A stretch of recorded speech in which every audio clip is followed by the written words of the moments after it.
আজকে আমার দেওয়ার আইসলা তার দাউরে লাগি মজা মজার কারি বানাইছি স্পেশাল তাইনে লাগে লতার কারি বানাইছি গরু মাংসের কারি বানাইছি গরু মাংসের কারি গরম নি Very গরম বেশি বেশি গরম বুঝি হাত কেতা গরম লাগে রাখি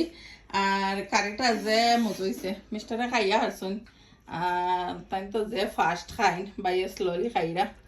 কারিটার লুক দেখা যে নাইস এই কারি আলু দিয়ে রানলে আমি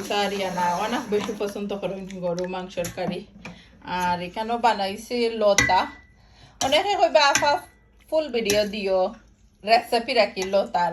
তাই ইউটিউব চ্যানেলে তৈমু সুভাষ ব্লগ ইউকে দেখতে ভুলবা না ভালো লাগলে আমার চ্যানেলটা সাবস্ক্রাইব করে দিবা সুভাষ ব্লগ ইউকে এগেইন কইলাম অনেকে আছেন সাবস্ক্রাইব করে দিছেন সাপোর্ট করেন সুন্দর সুন্দর কমেন্ট করেন থ্যাংক ইউ আর গরু মাংসের কারিটা অনেক অনেক নাইস হয়েছে যে গরম গরম আর এখানের মধ্যে সাদা ভাত সুন্দর সালাদ আর একটা লেম্বু